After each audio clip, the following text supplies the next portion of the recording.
ABP আনন্দ শিক্ষা সম্মান 2024। আর এই মঞ্চে আজকে সম্মানিত হয়েছে মথুরানাথ মেমোরিয়াল নার্সিং ইনস্টিটিউশন। আর আমাদের সঙ্গে আজকে রয়েছেন সংস্থার chairman Manna Chowdhury. Sir, congratulation.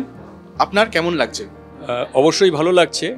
যে কোনো পুরস্কার সম্মানের তারপরে সেই সম্মান দ্বিগুণ হয়ে যায় যদি আনন্দবাজার বা এবিপি আনন্দের মতো সংগঠনের তরফে পাওয়া যায়।